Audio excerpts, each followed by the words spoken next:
이번 시간에는 몸속 독소가 정신질환을 일으키므로 반드시 녹여서 배출해야 된다는 제목으로 말씀드립니다. 우리는 성장 과정에서 많은 어려운 일들을 겪고 많은 부정적이며 자신에게 상처 주는 말을 듣고 보고 경험했던 사건들이 내 무의식 잠재의식에 형성되어 있습니다. 돌, 가시덤불, 너는 못났다, 바보다, 귀찮다, 저리 가라, 쓸모가 없다, 너는 아무것도 못할 거야, 너는 되는 일이 없어, 이번에도 실패할 것이다, 차라리 죽어버려라, 이러한 부정적이고 비관적 언어가 우리 마음에 깊이 심겨져 있습니다. 말은 단순히 말로 그치지 않고 마음에 깊이 남게 됩니다. 그리고 그 사람 인생에 큰 영향을 주게 됩니다. 말은 자신과 가까운 상태의 사람의 말이 깊이 무의식에 심겨집니다. 어머니, 아버지의 말은 아이는 그대로 믿고 그대로 말을 그대로 받아들입니다. 우울증과 근조이란 두 단어는 서로가 성립되지 않는 말들이고 함께 어울릴 수 없는 말들입니다. 진정으로 성령님에 의해 거듭난 체험을 하고 확실히 성령의 충만함을 거듭한 사람이면 절대로 우울증에 빠진 일이 있을 수가 없습니다. 이 말이 맞습니다. 그렇지 않습니다. 그리스도인들도 믿음이 떨어지는 순간 우울증이 찾아옵니다. 왜? 육을 가지고 있기 때문에 그래요. 무의식 잠재의식에 독소가 쌓여있기 때문에 그래, 쌓이기 때문에. 이 치유를 노력할 돼요. 성령의 세례를 받고 내면에 치유하여 마음의 밭을 옥토로 만들어야 됩니다. 어떻게 옥토로 만듭니까? 말씀과 성령 역사로 만듭니다. 왜 마음을 옥토로 만들어야 됩니까? 마음이 넓으면 상처를 덜 받으니까. 그래서 하나님 우리가 항상 기뻐하라, 시집하여 기도하라, 범사에 감사하라고 하시는 것입니다. 성령이 충만한 믿음 생활하며 우울증이 나타나지 않습니다. 성경 말씀은 우리 모두를 위하여 하나님이 주신 말씀입니다. 그리고 성령으로 충만하여 항상 기뻐해야 됩니다. 항상 기뻐하면 건강에도 좋습니다. 우리가 기뻐할 때 몸에서 엔돌핀이 나옵니다. 그래서 육체에 활력을 주어서 건강을 유지하게 됩니다. 그것뿐만 아니라 마음이 열리게 되므로 성령으로 충만하게 되는 겁니다. 그러나 반대로 혈기를 내거나 분노를 할 때는 아드레날린이 분비됩니다. 그래서 우리 뼈와 뼈 사이에 들어가 뼈를 마르게 합니다. 또 피해가 탁하게 합니다. 근육에 통증을 일으킵니다. 장기에 문제를 일으킵니다. 모든 질병은 자율신경 계통의 후순과 부조화로 생기는 겁니다. 모든 질병의 대부분이 자율신경 부조화에서 나오는 경우가 많습니다. 그렇기 때문에 뇌형의 무거운 죄짐이나 불평이나 원망의 무서운 독소에서 자유함이 있어야 됩니다. 자율신경의 조화는 주로 마음의 평안과 영의 기쁨을 항상 유지하게 됩니다. 자율신경의 교감성은 불안, 좌절, 분노 등의 결과를 유발합니다. 교감성은 주로 기쁨, 화평, 감사, 용서, 사랑, 절제, 인내, 자비, 양성과 충성, 온유를 주관합니다. 그래서 하나님께서는 빌보 4장 4에 주 안에서 항상 기뻐하라. 내가 다시 말하노니 기뻐하라 하시는 것입니다. 나를 위해서 기뻐하라 그 말이에요. 하나님을 위해서 기뻐하라. 포도나무 가지가 움들게 붙어 있어야 하듯이 우리 영적 생명과 성령의 역사는 생명의 근원 되시는 예수님께 붙어 있어야 됩니다. 그래서 영적 신령한 생명이 계속 공급받아 끊임없이 흘러나오거나 솟아나야 됩니다. 어디서? 내 안에서. 자신 안에서. 그런데 우리가 분노하거나 혈기를 내면 육성으로 돌아가기 때문에 이런 영적 생명이 공급되지 못하는 겁니다. 자신 안에서 능력의 은혜가 나오지 않어요. 그래서 우리는 자신의 건강을 위해서도 분노하고 혈기를 내면 안 되는 겁니다. 내가 여러 번 얘기했어요. 분노하고 혈기 내면 다른 사람도 상처를 받지만 자기한테 치명적인 거다. 하지 말아라. 여러분, 다시 한 번 말씀드리면 여러분, 자기 혈기 내고 분노하고 해가지고 자꾸 몸 안에 독소 만들어 놔가지고 그거 해소하지 않고 나이가 들면 면역이 떨어지면 여러분 독소가 막 문제가 일어나가지고 통증이 말도 못합니다. 그거 다 고통 감내하다 가시는 거예요. 그거 안 하시려면 미리미리 대비를 해가지고 그 상처, 스트레스, 독소를 해소하시고 혈기를 내는 근원인 마음의 상처 응어리를 풀으시기를 바라며 그래야 자기한테 좋아요. 그래야 돌아가기 전에 편안하게 그냥 기도하다 가시는 거예요. 한번 아파가지고 통증이 일어나가지고 잠 못 자고 해보세요. 얼마나 고통스러운가요. 성도는 마음의 보복의 칼을 품어서는 안 됩니다. 이는 자신의 영성관리와 정신건강을 위해서 삼가야죠. 그래서 우리는 마음의 평화를 유지하려고 의지적인 노력을 해야 됩니다. 성령 충만하려고 노력해야 돼요. 그래야 내 안에 계신 성령님으로부터 영적 생명이 흘러나오는 것입니다. 이러한 생명의 흐름이나 성령의 흐름이 성경에서는 기름 부음이라는 표현으로 설명되고 있습니다. 이러한 예수의 생명이 흘러넘치는 역사가 충만하기 위해서는 속사람 영이 강건해야 됩니다. 이 속사람은 자율신경, 부교감신경에 주로 영향을 받게 됩니다. 자율신경의 조화를 이루지 못하고 분노나 불안이나 좌절 등을 일으키면 육성으로 돌아가 기도가 막히게 됩니다. 그래서 성령의 역사를 소멸하게 되는 것입니다. 그래서 성령을 소멸하게 된 자신도 모르는 사이에 마귀 귀신이 틈이 타가지고 귀신이 역사하는 것입니다. 그래서 독소가 자꾸 커지는 거예요. 그래서 여러 가지 문제가 일어나는 겁니다. 거기다 건강에 영향을 미쳐서 위장, 간, 심폐, 폐 등 오장육부, 혈관, 정맥, 근육에 뻗쳐있는 자율신경에 자극을 주게 되어 신체 이상이 일으키고 정신적인 질병을 유발시키는 겁니다. 모든 스트레스를 원하는 첫째 분노로부터 시작해서 이것이 신체에 공급되는 아드레날린을 지나치게 분비시킵니다. 신체는 분비된 아드레날린 초과량을 흡수할 수 없습니다. 결과적으로 그것은 신장으로 가지만 그러나 신장은 그 초과량을 수용할 수 없습니다. 이 결과로 그것은 신체에 관절염을 일으킵니다. 또 근육통을 일으킵니다. 관절염을 앓는 사람은 자신의 삶을 성찰하시고요. 또 다른 사람에 대한 쓴뿌리와 용서하지 않은 마음을 품고 있는지 여부를 알아보라고 성심성으로 충고하시기를 바랍니다. 자신을 알아서 빨리 몸속에 독소를 녹여서 배출해야 나중에 나이 들어가지고 편안한 삶 살 수 있어요.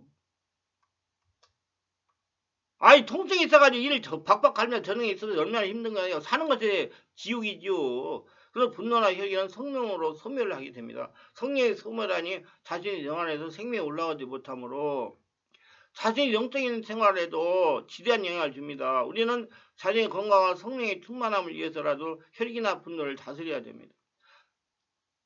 그래서 자신의 영을 자신이 지키는 것은 자신의 힘으로 불가능하고 성령으로 충만해요. 성령의 인도가 있어야 되는 것입니다. 그래서 율법적인 신앙은 안 돼요. 복음적인 신앙이 되어야 성령이 자신을 주관해가지고 성령께서 자신을 고쳐가면서 끌고 가는 것입니다. 성령으로 충만하고 성령의 인도를 받기 위해서 마음의 평안을 유지해야 됩니다. 마음의 평안은 말씀과 성령으로 심령이 치유되어 안정한 심령이 될 때 가능한 겁니다. 우리는 말씀과 성령으로 충만하여 마음을 평안하게 유지합시다. 그래서 항상 내 안에서 성령의 기름 생수가 올라오고 해야 됩니다. 여러분 능력 불이 다 자기 안에서 나옵니다. 독도 자기 안에서 나오고요. 자기 안에서 다 나와요. 제가 지금까지 25년이 넘도록 성령 치유하면서 우울증이나 정신적인 문제가 있는 분들 상담한 결과 모두 불안과 두려움으로 고생을 하고 있었습니다. 태중에서나 어려서 상처를 받았어요. 왕따를 당하고요. 여러 가지 문제가 있었어요. 그걸 미리 알고 해결했으면 그렇게 고통을 당하고 인생을 갖다가 망가뜨리는 그런 상황까지 가지 않았는데 그냥 잘못돼가지고 해결을 못해가지고 그 나이 들어가지고 발생하고 보니까 사람들 못하고 사는 데 얼마나 많습니까 지금. 몰라서 그렇죠. 귀신은 우리가 성령의 깊은 임재 가운데 들어가지 못하기로 두렵게 하는 겁니다. 지극정성으로 방해해요. 성령 역사가 처음 못하도록. 그래서 성령을 소멸하게 하는 겁니다. 마귀는 어떻게 해서는 우리가 성령으로 충만하지 못하고 길을 쓰고 방해합니다. 이렇게 불안과 두려움, 우울증으로 고생하는 분들이 저희 교회에 오셔서 말씀과 성령으로 내적 치유를 받으면 모두 말 못할 평안을 찾아서 간증하기도 합니다. 그리고 성령이 우리를 장악하면 평안해지는 겁니다. 성령의 속성은 평안이기 때문입니다. 반대로 불안하거나 두려움은 귀신이 주는 겁니다. 그래야 우리는 두려움의 성령의 역사로 몰아내야 됩니다. 자신 알고 자기 혼자 안 돼요. 성령의 역사가 일어나야 돼요. 그래서 그 도움을 받을 수 있도록 하세요. 멘토를 찾으세요. 성령의 지배 가운데 두려움에게 명령해야 됩니다. 우울증을 치유하는 방법입니다. 자신의 마음에 상하고 분하게 한 상처를 성령의 은혜로 기억하시길 바랍니다. 숨겨진 감정을 드러내는 것은 치유의 조건이지 치유의 방법은 아닙니다. 기억을 통해서 나를 불안, 우울하게 하는 상황에 가까이 가서 상처의 기억을 생생하게 잊도록 치유가 더 강하게 일어납니다. 기억을 위해 성령님의 도움을 요청하면 자신의 깊은 곳에 감춰져 있던 상처의 기억과 감정이 생생하게 일어납니다. 먼저 성령으로 세례를 받는 것은 필수입니다. 성령 임재가 깊어지면 성령님의 도우심으로 특정한 상태, 분노, 불안, 두려움, 공포, 눌림, 혈기, 스트레스, 마음의 상처, 자존의 상처 등 삭전 현장으로 돌아가가지고 그때 받았던 묻힌 상태의 기억을 떠올리며 상처와 함께 그때 겪었던 당황한 포그름을 회상하기를 바랍니다. 하나씩 앞으로 회상해 나가면서 떠오르는 걸 주님께 드려야 됩니다. 주님은 항상 나와 함께 계셔요. 주님은 내가 고통을 당할 때 함께 하시면서 나의 고통을 함께 하셨습니다. 지금도 그 주님은 나와 함께 하십니다. 억울한 분노, 두려움, 상처, 눌림 등을 내가 올 때 함께 하시면서 오신 분입니다. 특히 어린 시절의 작은 상처, 부모가 자신을 거부했다고 하는 상처가 우리 자신에게 많은 영향을 주게 됩니다. 이제 상처를 애쓰게 드립니다. 드러난 상처를 주님께 가져가야 됩니다. 쏟아내야 된다는 얘기예요. 주님은 많은 상처를 입은 분입니다.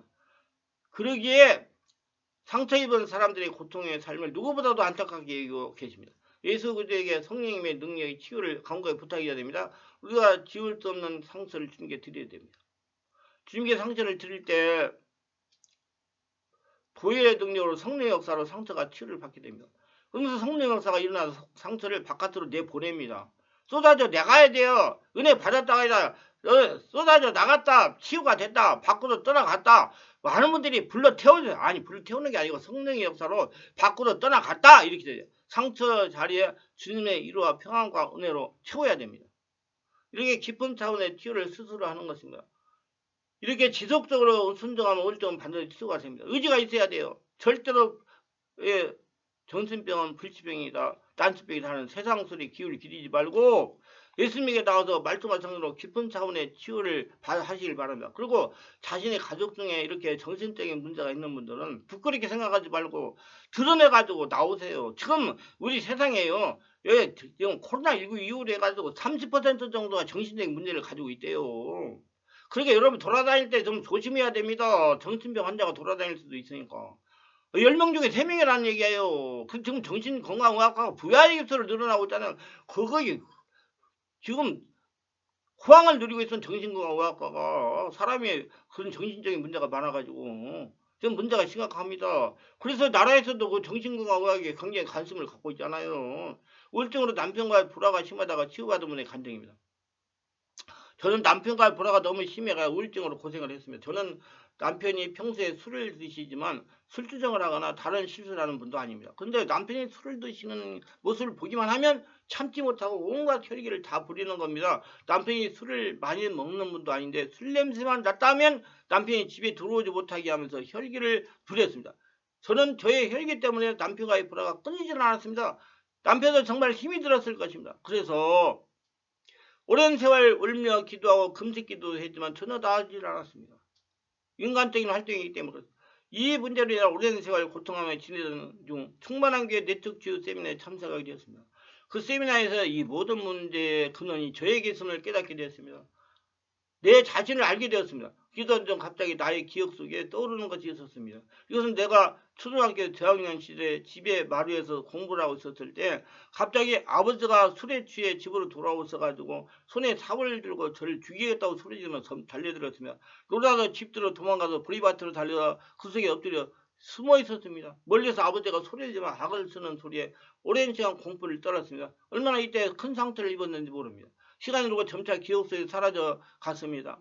그러나 나의 삶 가운데 나타나게 된 것이 바로 남편이 술만 마시면 아무 실수를 저지르지 않았건만 지나치게 과민 반응을 보이고 혈기를 부린 것입니다. 이것이 바로 그때의 아픈 기억 때문인 것을 비로소 깨닫게 되었습니다. 그래서 치유받고 집에 돌아가 남편하고 화해를 했습니다. 그래서 남편도 너무나 좋아했습니다. 근데 중요한 건 남편이 술을 마시고 돌아와도 전과 같은 혈기가 나지 않는다는 거가 치유받고 나니까 정말 네트워크는 좋은 겁니다. 내면의 상처, 스트레스, 속소를 성령 역사로 정화시키고 해소시키는 건 정말 좋은 겁니다. 내가 왜 진작 네트워크를 알지 못했나 후회도 많이 됩니다. 예수님의 사랑으로 저는 네트워크를 받고 그렇게 험난했던 부부 생활의 문제를 회복하고 지금은 아주 평안하고 행복한 생활을 하고 있습니다. 치유해 주신 성령 하나님께 감사드립니다. 그리고 몇 시간 안수해 주시는 강 목사님에게도 감사를 드립니다. 실어증과 우울증을 치유받은 분의 간증입니다. 저는 실어증과 우울증이 심하고 영적 문제에 시달려가 충만한 교회에 오게 됐습니다. 영적인 문제를 가림이 아니고 자꾸 눈에 악한 것들이 보이고 귀신이 보이고 밤에는 아예 잠을 자지 못할 정도로 불면증과 귀신이 저를 괴롭히며 1년 6개월을 시달렸습니다. 그리고 심한 우울증과 실어증으로 1년을 고생했습니다. 이분의 아버지가 저에게 하는 말이 아파트 보려고 들어가면 아빠 여기도 귀신이 있어요 하고 놀라고 또 저기도 귀신이 있어요 하고 놀라고 자다가도 귀신이 나타나고 소리를 질렀다는 겁니다. 그래서 저에게 하는 말이 목사님 한번 생각해 보세요. 잘 길러서 미국 유학을 7년 다녀와 영어를 그렇게 잘 하던 딸이 연속적으로 스트레스를 많이 받다가 그만 스트레스 쌓여서 저렇게 순간적으로 변해버리니 아버지의 마음이 찢어집니다. 지난 1년 반 동안 안 해본 것에 다 없이 다 해봤습니다. 목사님 저의 딸을 예수 이름으로 치유하여 주세요. 그래서 동성과 같이 회복되게 도와주세요. 그래서 제가 이렇게 대답했어요. 예수님은 못하시는 것이 없습니다. 의지를 가지고 제가 하라는 대로 순종하고 연속적으로 집회에 참석하여 말씀을 듣고 안수를 받고 불같은 성령을 체험하고 안수기도 받으면 정상으로 회복이 될 겁니다. 하고 안심을 시켰습니다.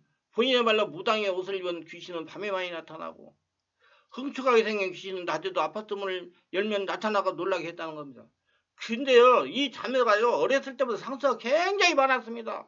그 상처를 제가 맨날 얘기하는 예방신앙 안 해서 그래요. 미리 알고 그걸 녹여서 배출을 했는데, 아이 있을 때는 그거 몰랐는 겁니다. 그게 상처가 자라가지고, 독소가 져가지고, 육체의 기능, 스트레스를 받아가지고 기능이 떨어지고 면역이 약해지니까 드러나가지고 이렇게 돼버린 겁니다. 근데 제가 맨날 하는 얘기예요. 자기가 보물이다. 자기가 잘못되면 돈이 많은 게 무슨 소용이냐. 박사학위가 무슨 소용이냐. 스펙이 무슨 소용이냐. 전문적인 지식이 무슨 소용이냐. 이 자매가 영어를 7년간 유학을 해가 잘해도 무슨 소용이냐. 그래서 자기 관리를 잘하고 자기를 보물로 만들어야 돼. 그래서 예방신앙이 중요해요. 미리 성의 역사를 채워가지고 독서를 여기서 배출해라 그 말입니다. 그래서 이 자매가 이것저것 돌아다니며 치유받으려고 하다가 도저히 해결받지 못하고 국민의 광고와 어느 분의 소개를 받고 우리 교회를 알고 왔다는 겁니다. 그래서 매일 다니면서 치유를 받게 되었습니다. 우리 교회 아버지 어머니 모두 등록을 하고 매주마다 영적인 말씀을 듣고 영성을 훈련을 받았습니다. 이 자매가 치유를 받고 이렇게 간증했습니다. 외수가 목사님의 안수를 받으면서 악한 귀신들이 때로는 울면서 떠나가고 어떤 때는 악을 쓰면 떠나가고 어떤 때는 얼굴과 몸이 뒤틀리다가 떠나가고 그 떠나가면서 각각 형상으로 보여주며 떠나갔습니다. 그래서 여기서 잠깐 제 얘기 들어보세요. 그 자매를 내가 계속 안수를 했기 때문에 몇 개월 동안 계속 월화수목 계속 안수를 했기 때문에 잘 알아요. 그 자매가 어느 날은요 지체 부자애가 됐어요. 자폐증 환자가 그게 딱 되는 거예요. 그래가지고 막 기도를 하고 풀고 성령이 왜 그러니까 얘한테 물어봐라. 얘한테 물어봐. 그래서 다 끝나다고 이제 정리하고 난 다음에 그 자매한테 물어봤어요. 자매 혹시 이 자폐 환자들 있는데 자원봉사나 뭐 그런 데 가는 데 있으면 그랬더니 목사님 맞아요. 제가 미국에 있을 때 3일 동안 가서 자원봉사를 한 경험이 있는데 걔들이 하는 행성을 내가 그대로 하는 걸 보고 내가 놀랐다고 그러더라고요. 그러니까 여러분들 다 그런 게 아니에요. 상처 스트레스가 많이 있는 분들은 그렇게 영적 전이가 일어날 수가 있으니까 자기 관리를 잘하면서 자원봉사를 하시기를 바랍니다. 그렇게 한 달 정도를 치유를 받으니까 눈에 그렇게 보여서 나를 놀랍게 하고 괴롭히던 귀신들이 서서히 보이지 않았습니다. 영적인 깊은 말씀을 듣는데 하품을 통해서 말도 못하게 떠났어요. 하루에 화장지 한 통이 들어갈 정도 많은 더러운 것들과 상처들이 떠나갔습니다. 치유됐어요. 2달이 지나니까 잠이 잘 오고 불면증이 서서히 사라졌습니다. 그리고 악한 것들이 보이지 않고 밤에도 조용히 잠을 잘 수 있었습니다. 2달이라는 것은요. 월화 수목 4일을 2달 동안 계속 했다는 거예요. 잠깐이 아니에요. 그러나 우울증 현상은 완전히 없어지지 아니하고 여전히 남아서 저를 괴롭혔어. 그래서 끝까지 치유하다 정상적인 생활을 한다고 생각하고 계속 다녔으면 4개월쯤 지나고 5개월 중간쯤 되니까 마음이 상쾌해지고 삶의 생기가 좀 우울증이 사라졌습니다. 그리고 목사님 말씀이 꿀같이 달게 들려졌습니다. 여러분 말씀이 잘 들리면 여러분 그만큼 영적인 거 좋아지는 거예요. 성경 읽으면 옛날에는 하나도 보이지 않았는데 이제 눈에 쑥쑥 들어오는 것이 이 성령으로 영화도 열린 것이 분명했어. 그래서 저는 이렇게 생각합니다. 하나님은 못 고칠 질병이 없고 못 떠나보낼 귀신이 없다는 겁니다. 그리고 눈에 귀신이 보인다고 자랑하는 사람들은 정상적으로 영적으로 조금 문제가 있는 사람입니다. 이렇게 체험적으로 알게 되었어. 왜냐하면 이렇게 낮이나 밤이나 눈에 보이면서 괴롭히던 귀신들이 이제 봄 햇살에 하얀 눈이 녹아 없어지기 때문입니다. 여러분 치유받고 은혜 충만 받으시고 건강하게 사시고 정신적으로 건강하고 승리하시기를 예수님으로 축원합니다. 위기가 되면 구독, 좋아요, 알림 설정, 공유를 부탁합니다. 감사합니다.